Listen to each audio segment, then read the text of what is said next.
Hello friends, ओम श्री गणेशाय नमः। जय श्री कृष्णा। आप सभी का स्वागत है आपके अपने यूट्यूब चैनल पर।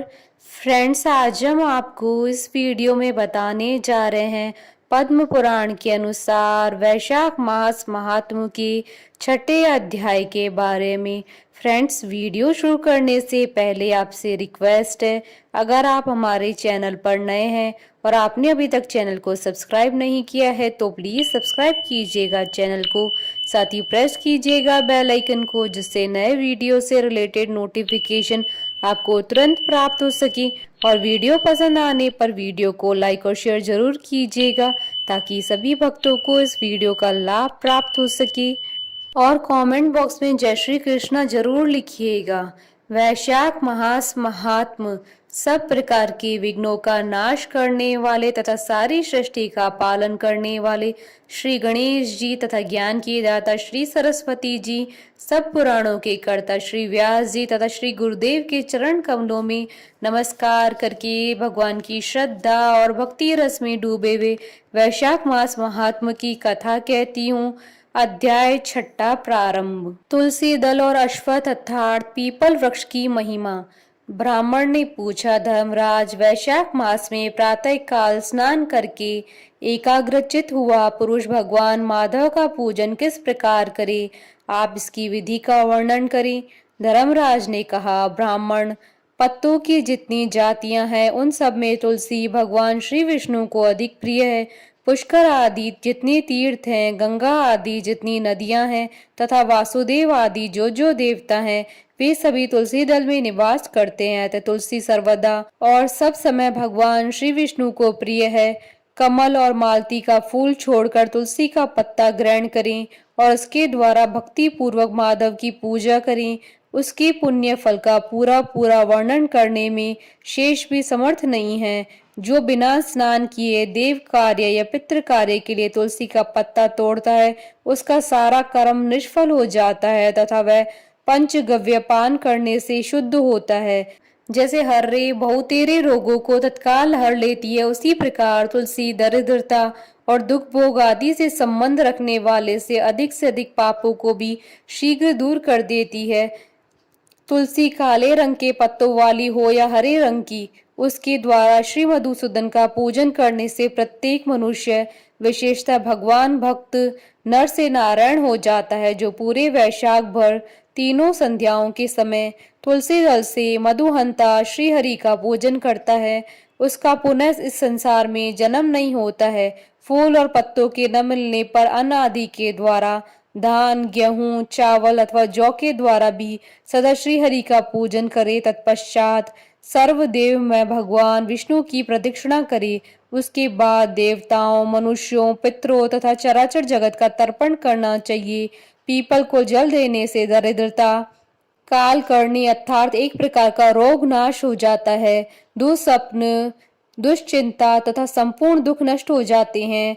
जो बुद्धिमान पीपल के पेड़ की पूजा करता है, उसने अपने पितरों को तृप्त कर दिया, भगवान श्री विष्णु की आराधना कर ली तथा संपूर्ण ग्रहों का पूजन भी कर लिया। अष्टांग योग का साधन स्नान करके, पीपल के वृक्ष का सिंचन तथा श्री गोविंद का पूजन करने से मनुष्य कभी दुर्गति को प्राप्त नहीं होता है। जो सब कुछ करने में असमर्थ हो, वह स्त्री या पुरुष यदि पूर्वोक्त नियमों से युक्त होकर वैशाख की त्रयोदशी, चतुर्दशी और पूर्णिमा तीनों दिन भक्ति से विधि पूर्वक प्रातः स्नान करे तो वह सब पातकों से मुक्त होकर अक्षय स्वर्ग का उपभोग करता है। जो वैशाख मास में प्रसन्नता के साथ भक्ति पूर्वक ब्राह्मणों को भोजन कराता है तथा 3 रात तक प्रातः काल एक बार भी स्नान करके संयम और शौच का पालन करते हुए श्वेत या काले तिलों को मधु में मिलाकर 12 ब्राह्मणों को दान देता है, उन्हीं के द्वारा स्वस्ति वाचन कराता है तथा मुझ पर धर्मराज प्रसन्न हो, इस उद्देश्य से देवताओं और पितरों का तर्पण करता है, उसके जीवन भर की किए हुए पाप तत्काल नष्ट हो जाते हैं। जो वैशाख की पूर्णिमा को मणिक अर्थात मटका, जल के घड़े, पकवान तथा स्वर्णमय दक्षिणा दान करता है, उसे अश्वमेघ यज्ञ का फल मिलता है। वैशाख महात्म के संबंध में अब मैं 3 प्रेतों के उद्धार की कथा कहता हूँ। वैशाख महात्म के विषय में प्राचीन इतिहास भी कहा गया है। जिसमें एक ब्राह्मण का घने वन के भीतर प्रेतों के साथ संवाद हुआ था। मध्य प्रदेश में एक धन शर्मा नामक ब्राह्मण रहता था। उसमें पाप का लेश मात्र भी नहीं था। एक दिन वह कुश आदि के लिए वन में गया। वहां उसने अद्भुत बात देखी। उसे 3 महाप्रेत दिखाई दिए जो बड़े दुष्ट और भयंकर थे। धन शर्मा उन्हें देखकर डर गया। उन प्रेतों के केश ऊपर को उठे हुए थे, लाल लाल आंखें, काले काले दांत और सूखा हुआ उनका पेट था। धन शर्मा ने पूछा, तुम लोग कौन हो? यह नार की अवस्था तुम्हें कैसे प्राप्त हुई? मैं भय से आतुर और दुखी हूँ, दया का पात्र हूँ, मेरी रक्षा करो। मैं भगवान विष्णु का दास हूँ। मेरी रक्षा करने से भगवान तुम लोगों का भी कल्याण करेंगे। भगवान विष्णु ब्राह्मणों के हितैषी है। मुझ पर दया करने से वे तुम्हारे ऊपर संतुष्ट होंगे। श्री विष्णु का अलसी के पुष्प के समान श्याम वर्ण है। वे पीताम्बरधारी है। उनका नाम श्रवण करने मात्र से सब पापों का क्षय हो जाता है। भगवान आदि और अंत से रहित, शंख चक्र गदा और धारण करने वाले, अविनाशी, कमल के समान नेत्रों वाले तथा प्रेतों को मोक्ष देने वाले हैं। यमराज कहते हैं, ब्राह्मण भगवान विष्णु का नाम सुनने मात्र से वे पिशाच संतुष्ट हो गए। उनका भाव पवित्र हो गया। वे दया और उदारता के वशीभूत हो गए। ब्राह्मण के कहे हुए वचन से उन्हें बड़ी प्रसन्नता हुई। उनके पूछने पर वे प्रेत इस प्रकार बोले। प्रेतों ने कहा, विप्र, तुम्हारे दर्शन मात्र से तथा भगवान श्री हरि विष्णु का नाम सुनने से हम इस समय दूसरे ही भाव को प्राप्त हो गए हैं। हमारा भाव बदल गया है। हम दयालु हो गए हैं। वैष्णव पुरुष का समागम निश्चय ही पापों को दूर भगाता है, कल्याण से संयोग कराता है तथा शीघ्र ही यश का विस्तार करता है। अब हम लोगों का परिचय सुनो। यह पहला कृत्यघ्न नाम का प्रेत है। इस दूसरे का नाम विदेवत है तथा तीसरा मैं हूँ। मेरा नाम अवैशाख है। मैं तीनों में अधिक पापी हूँ। इस प्रथम पापी ने सदा ही कृत्यघ्नता की, अतः इसके कर्म के अनुसार इसका नाम कृत्यघ्न पड़ा। ब्राह्मण यह पूर्व जन्म में सुदास नामक द्रोही मनुष्य था। सदा कृत्यघ्नता किया करता था। उसी पाप से यह इस अवस्था में पहुंचा है। अत्यंत पापी, धूर्त तथा गुरु और स्वामी का अहित करने वाले मनुष्य के लिए भी पापों से छूटने का उपाय है, परंतु कृत्यघ्न के लिए कोई प्रायश्चित नहीं है। इस दूसरे पापी ने देवताओं का पूजन किए बिना ही सदा अन्न भोजन किया। इसने गुरु और ब्राह्मणों को कभी दान नहीं दिया, इसलिए इसका नाम विदेवत हुआ। यह पूर्व जन्म में हरिवीर नाम से विख्यात राजा था। 10,000 गांवों पर इसका अधिकार था। यह रोष, अहंकार तथा नास्तिकता के कारण गुरुजनों की आज्ञा का उल्लंघन करने में तत्पर रहता था। प्रतिदिन 5 महायज्ञों का अनुष्ठान किए बिना ही खाता और ब्राह्मणों की निंदा किया करता था।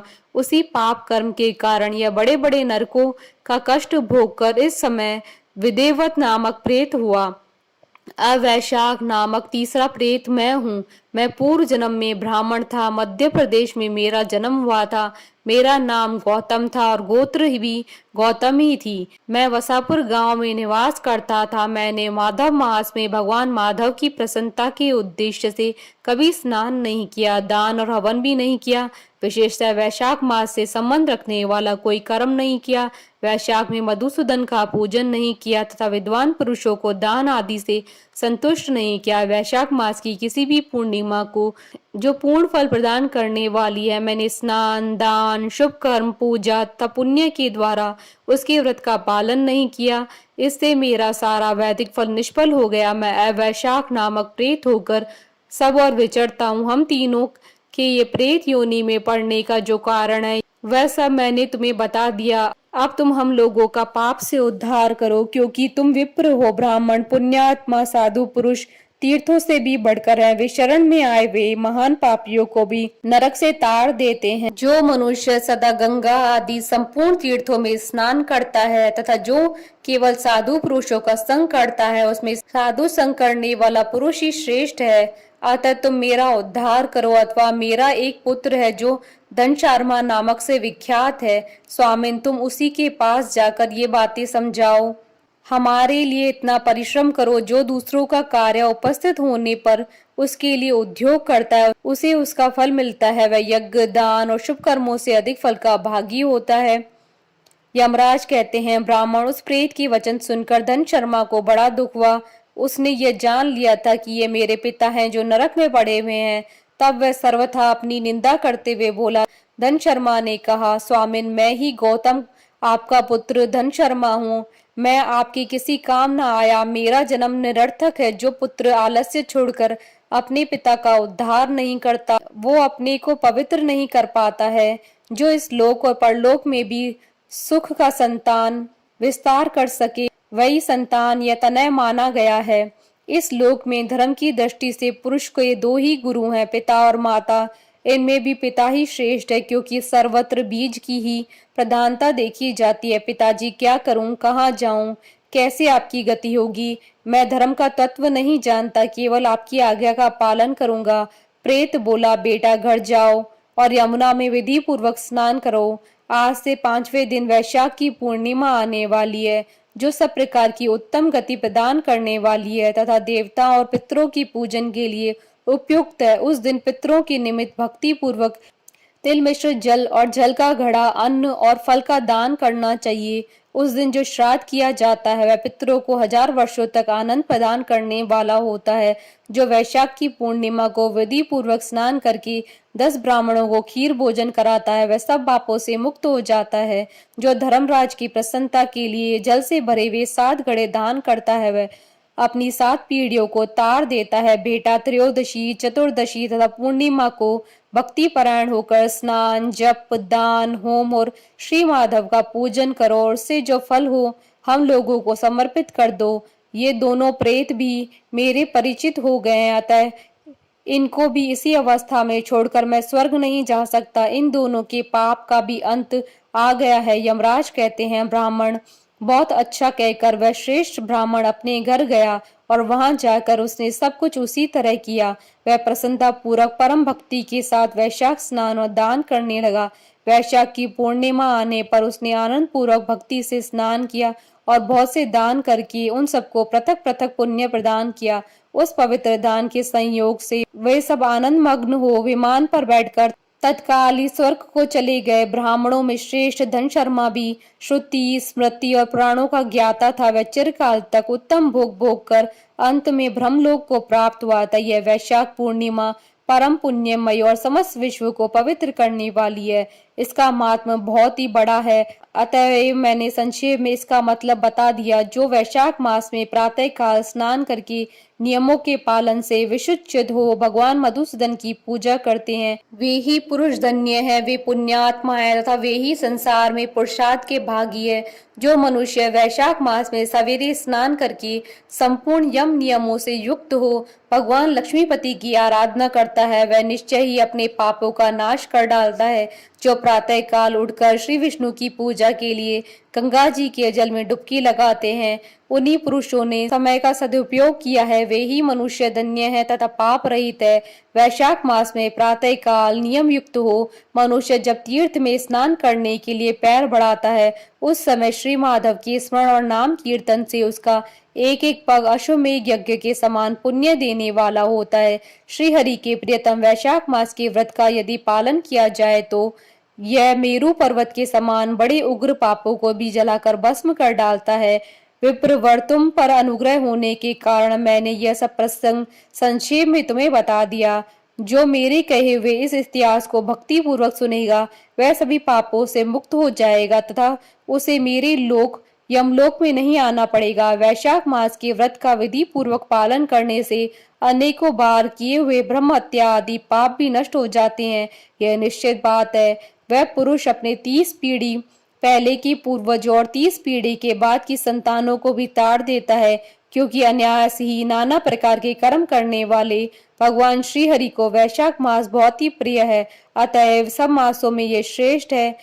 इति श्री पद्म पुराण अंतर्गत वैशाख मास का 6ठा अध्याय समाप्त हुआ। बोलिए भगवान विष्णु की जय, सनातन धर्म की जय। हमारे साथ इस वीडियो में अंत तक बने रहने के लिए आपका धन्यवाद। ओम श्री गणेशाय नमः। जय श्री कृष्ण।